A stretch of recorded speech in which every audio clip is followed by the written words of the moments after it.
Kimberly Sr. is one of my oldest and closest theater collaborators and lifelong friends. My master's in theater was running side by side with Kimberly Sr. in the mid-90s. There she is. Hi. Hi, welcome. Hi. So good How to are see you? you. Good. I mean, better now that I'm with you. Now you're frozen. How beautiful is that? Well, Kimberly, so Mark, good get back to into that. yeah. So good to see you. I think the last time I saw you were at the Goodman or something. You had come in for for a piece of work. Actually, I think it was one of your pieces that was on the stage that night. So so glad to see you. So glad to have you. And this guy right here you left us with. Oh my, you left us in good hands with Anthony Mosley. I know, he's a brother. Just a creative genius unto himself. We got some black hole stuff going on up in I here. know, So, I kind of love it. And I don't know, I'm in New Jersey, and I don't know if you guys are having the same weather I am, but it's like this like biblical storm here, like it's pouring, and I'm like, oh, it's all kind of spooky tonight. Yeah. It feels Am I back? good. Yeah. Oh, wait, are you back? I'm back. Oh, wait, He's hello. back. He's back. Yeah. So yeah, you know, I didn't finish my intro of Kimberly Sr. and she deserves one, though she doesn't really need one. Kimberly, you know, started the thing that is Collaboration back in 1995. Maybe she could share a little bit of that time with us, and you know, and then a group of us kind of put it all together and got it going.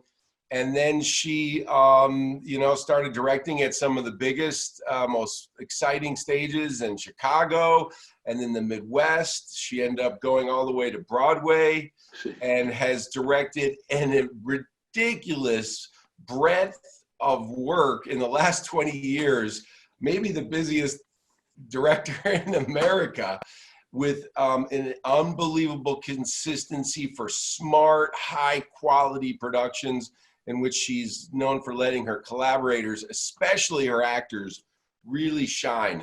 Kimberly, it's so cool. Man, thank you. Here we are in a pandemic in 2020. 24 years ago, we were just two kids chasing dreams. Along the way, the work that we did launched a lot of careers, at least 3 of them. You, me, and Sandra Delgado, and a whole bunch of other people. And you know, it's wonderful to just see your face and say that we're still alive and we're still doing it. It's amazing. Tell her Jay Nicole's back. Yes. Yeah. Welcome back. Welcome back. Thank you. Kimberly, can you just share, now that we've had a little time to sit around and watch the clouds go by, you know, what do you think about when you think, what are the memories and the people that stand out from those early years? And then tell us what it must have been like to, you know, work on some of, as a woman director who's didn't really have much handed to you. What has it been like to put this body of work together, get the recognition and respect that you got, go to Broadway, and now be sitting in your home in New Jersey saying, what am I going to do now?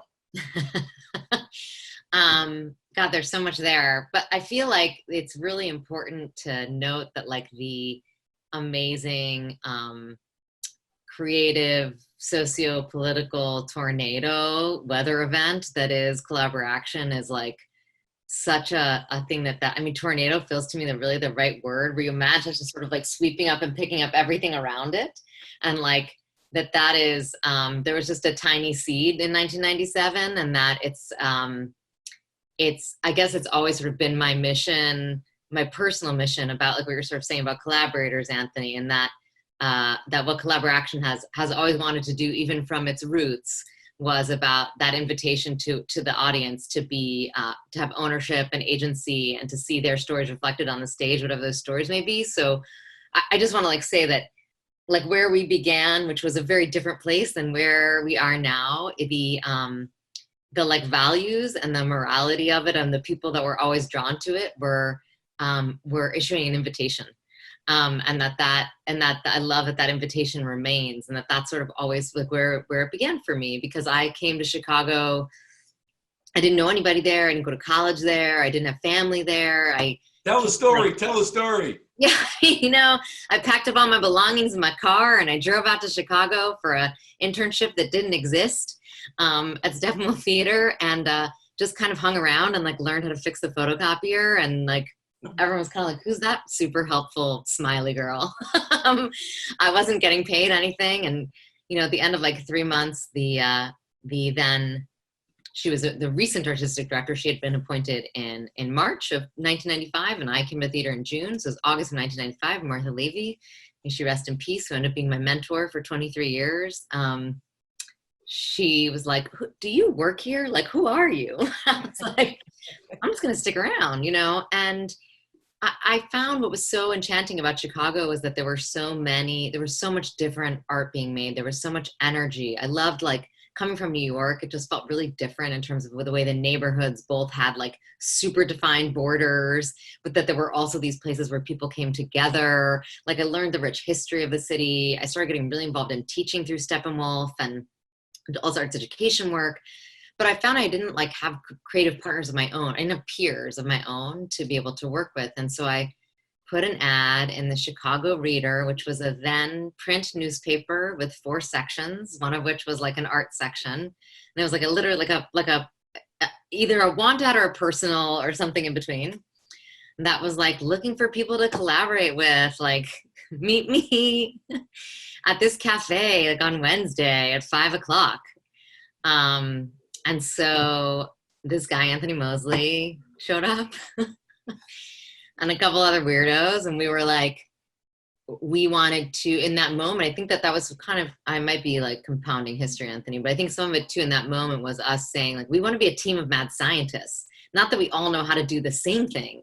We want to bring together a bunch of people, all of whom do different things, and like see what happens. And like sometimes it's going to blow up and sometimes it will be the best. And like, but let's approach this as science. Let's throw some stuff against the wall. Let's see what happens. And I think for me in that moment, I was like, I think a lot of people are making really cool art in the city that feels that it's for their theater company, like Steppenwolf making work for their ensemble, or or making work to do their like amazing theater like Red Moon, who has this incredibly like clear mission and aesthetic. And like, I was like, I don't have an aesthetic, and I don't have like my people, and I don't have my teacher that I'm emulating. But like what I do have is the audience, and how do we invite them in, and how does it become their theater? And so like, we've kind of always been a people's theater from the beginning. I think you asked me other things, but that's what I had. And then you surely did develop an aesthetic, and as you sit in front of a wall of books, I mean, Kimberly, when I met her, she was teaching speed reading, I believe. Yeah. and where I have to take a pause in the script where it says pause, it takes me like 8 minutes to read an 8-minute scene. Kimberly has a literary intelligence just to consume language and knowledge, and like just like a huge appetite and ability to do that. And that's why you can see in her style, I mean, she's really good with smart writers, because she makes her a great partner for the actor and a great collaborator for a smart writer. And I think that's been part of your style. But tell us, so what was it like going from India, which we didn't talk about, which I also feel is somehow returned to the dream that you had in your trip to India. Yeah, that I was in starting theater company. Yeah. And where, for the people. And then, you started, directing around town, and now you ended up doing a film on HBO. But what's it been like to build this career of yours? What can you tell other young artists and women about your journey? What nuggets can you share that remind us of their connection to your legacy, and what walls they're going to knock down? I think the most important thing, right, and something that I've done well that maybe hasn't always served me, is this thing of like, be true to yourself. Like every time I've tried to be somebody else, or tried to give the answers that I thought somebody else wanted to hear, or try to like fill in that script, is when I've not done well. So it's like, and to sort of not take it personally in a way, if they're not picking up what I'm putting down. But there is this, what I think is so amazing at the moment we're in, is that we're getting to have this experience of authenticity, because although there are still many macro aggressions in the world, we get to like in a day-to-day way, not live with microaggressions in the same way because we're home and safe. We're safe at home. I mean, and I know not everybody's home feels that way, but that like, that in general, that there is a sense of like, if you are safe at home, that you're getting an opportunity to face yourself and know who you are and what that means. And so I think like for me, it comes from a place of authenticity, and like my best work has been the things where I'm like, why am I telling this story? What is my personal way into the story? How are you always serving when you treat all my work in institutional theater? And I remember like Anthony, or like meetings we had when we first started putting together a board, and we were told like, you have to have a mission, your vision, and your values. And like, I use those words to talk about myself as an artist. That those things are always to stay in line with them and to check in, because they will change. And who you are changes as your place in the world changes, and to have a constant awareness of that, and to think about the work you're putting into the world is to not think of it as your resume or your calling card or your headshot, but it's an extension and expression of you that is actually interacting with other people. So is it doing that with kindness? Is it doing it with care? Is it doing it with the right amount of like challenge, the little bit of like push that you want your work to be doing? You know, it's right, and some of it comes from all this literature, sure, and I think a lot of it also comes from responding to the ever-changing world around me and wanting to make things that feel current. Like, I think some artists are really excited about being like, let me show you what I know how to do, right? And they like want to share their talents, and their talents are beautiful, and that's also like a gift and a generosity. And I think for me, I'm like, I can't solve this problem on my own, so can you come help me? I'm like, then that starts with like a team of artists and administrators and staff and board and like those smaller communities that are institutions. And then I'm like, oh, we haven't quite figured it out yet. Audience, can you come in the room and participate in this discussion? Because like, we need to solve something, whether it's like, why do we love people that are like maybe not great choices, or like, how do we solve the like complicated legacy of our ancestors, or like, why is there hate in the world? Whatever those questions may be, that like, that's what the work gets to do. And so when you're thinking about that, not as like, I'm showing you me, but instead like, again, the word invitation comes up here of like, how am I inviting you into participating with me? And so I feel like that's my advice, is like, you can invite someone into your heart, into your mind, if you're not being yourself. And so like, I would especially say in this time, like, figure that out. Like, I know I've learned a lot about myself, and I've, you know, I'm a mother of 2 kids, and I've been doing this for a long time. And like, but I still am like in this place of discovery and listening and paying attention to detail. And I've always been really fascinated. Anthony, you probably remember this. Like, I was really obsessed with Studs Terkel for a really long time. A Chicago great, may he also rest in peace. And like, so I'd read all his books of interviews, and some people may know him from like Working, or Division Street, or Race, but Studs, he was always celebrating the extraordinary and the ordinary. Like, he didn't want to go talk to famous people. He was just like talking to that guy, whoever he was, who like checked his mail at the same time every day, and raked his leaves, and picked up his paper, and waved hello to the neighbors. And so that's what ask these questions about, like, describe a typical day, or do you believe in God? Like, these questions that just get people talking. It required such attention to detail and listening on his part. And it's like, when you pay attention is the sincerest form of flattery, right? So it's like, when you pay something attention, when you give it that like care, there's a whole world in that. And so I feel like this time is reminding me of that. And like, I'm excited to meet the artist I am when we come out of here, because when people are like, can't wait to get back to normal, I was like, who's going back? There is only forward. And we don't know what that is. And we get to make some really cool decisions now, or ask really cool questions now about like, who do we want to be? What stories do we want to tell? How are we going to tell them? How are we going to interact with them? Like, we don't know those answers yet. And I'm like, so excited to not go back. I loved the back, but I'm like, where do we go? It's so cool with the unknown. When else do we get a rupture and renewal? not every generation gets that. The new sixth stage of grief is meaning, you know, and Elizabeth Kubler-Ross's collaborator published a book with Kubler-Ross's family's permission, and you know we will eventually get there. I'm not there yet, but Jay Nicole, Dr. Marcus, do you have a question for Kimberly? Yeah, I have a question. Kimberly, it's so lovely to hear you talk about Studs Terkel. The Chicago nerd in me gets so excited. My question for you might be unfair. Let's fast forward a little bit to the hopefully sooner than later future. And hypothetically speaking, someone out there wants to direct.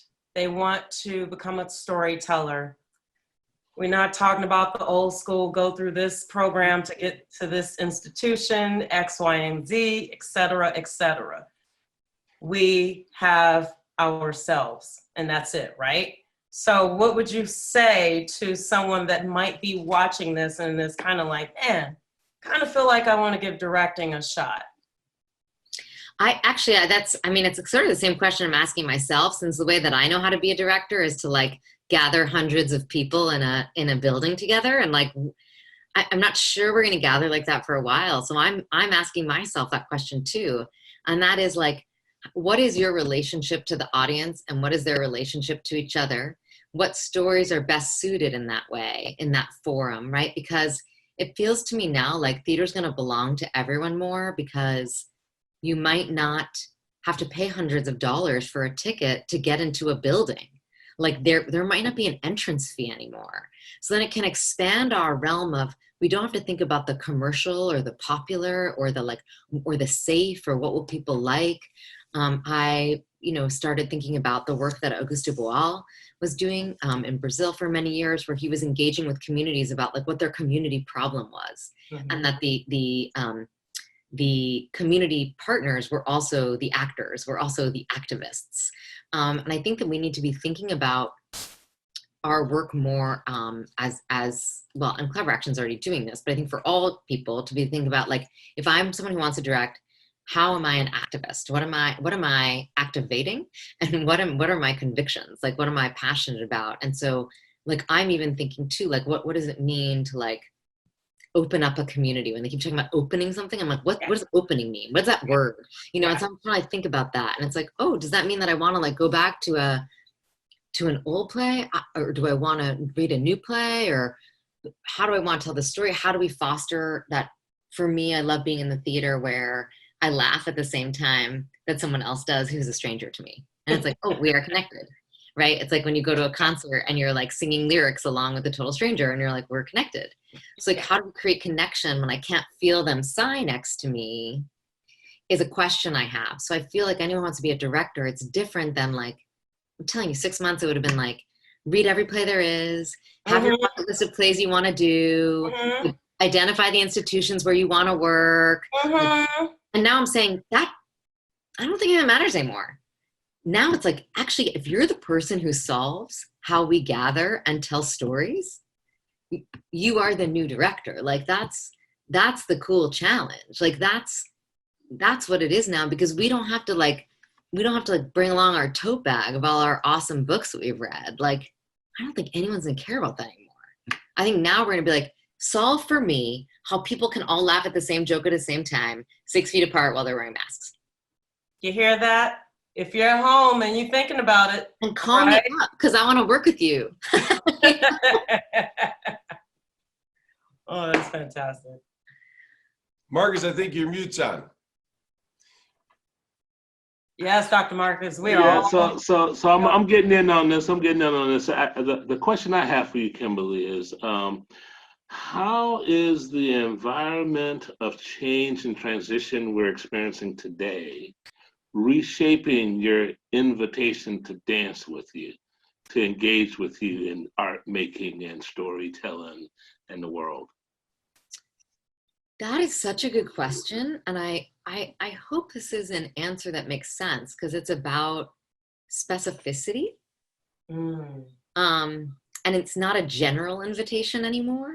It's a like, who am I not reaching?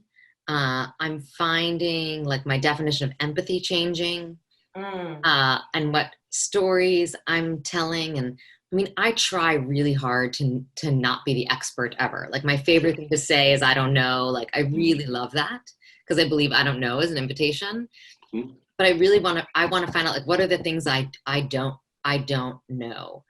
And there's also a quiet, right? And this is kind of piggybacking off of what I was saying before of like, I'm not playing to the top of the balcony anymore. Like, and I know that. So I'm like, what if it is 4 people in my living room? Like, what's happening there? Like, I don't know what that means, but that there's something about that. I'm sure many people feel this way. Like I keep talking about how my metabolism has shifted, like in my tempo, like not necessarily my physical metabolism, but that everything is like just a little like time doesn't really make sense. We're all just like a melting Salvador Dali clock. And like, now that we are living that way, like what does that allow us to do? Like what rooms are unlocked in the house when we get to go there? So I guess I hope that answers what I'm saying, but I just think it's smaller, it's quieter, it's more specific. And like this is what I spend my days staring at my wall thinking about. I truly appreciate that specificity and that image of the dolly. You know, I could just melt right into that. We're all just like, so glad to have you here. Thank you. You guys, it's May tomorrow. Has anyone told you that yet? Tomorrow is it really? May Day. May Day. Sorry to break it to you. It's May. Today's a special day for me in my world. You know, I'm celebrating the birth of my second born, and it's just an amazing way to bring in the month. And then my first child, she's born in May, and my grandchildren are born in May, so it's kind of like it's time to get on with some May flowers, baby. Yeah, you got all good things coming. I know we brought home a dog today, so that's congratulations. Time with you over. Ask him about his dog. Ask him about his dog. Oh yeah, we got you have you seen our dog? Yeah. Yeah, he's oh yes. I know you couldn't help it. But they're both pulling up pictures of their dogs. I love it. Like, oh my gosh. Let's see. Kimberly, what did you name your puppy? Coda. Oh, my lord. I mean, he's so handsome. He's a super babe. What's his name? His name is Kodak. And ours is Coda. Coda. That's the name he came with. This is a great time for dogs. I mean, they're really thriving, and it's their time. Well, I don't know what they're gonna do. Like, I mean, my dog is not gonna know a world where we're not all home all the time. Yeah, it's gonna be rough. He's gonna do what I leave. It's gonna be rough. Kimberly, thank you so much for joining us. It's great to see you and hear you, and just take a pause and look at how far we've come and start. I love that you're doing this. I watched last week, and it was like one of my favorite hours of last week. I felt lighter at the end of the hour, and that's like the best way to put it. So thank you all for making meaningful content and having a presence that doesn't feel like a checkbox, but continues to engage. So thank you. It's really beautiful, as you all are. Thank you. We can't wait to see what you do next. And if there's only 4 tickets, hold one for me. Okay, great. Yeah, you're in. You know people. Okay. All right. Love you guys. Bye. Bye. Kimberly. Love you too. Take care. Oh my goodness.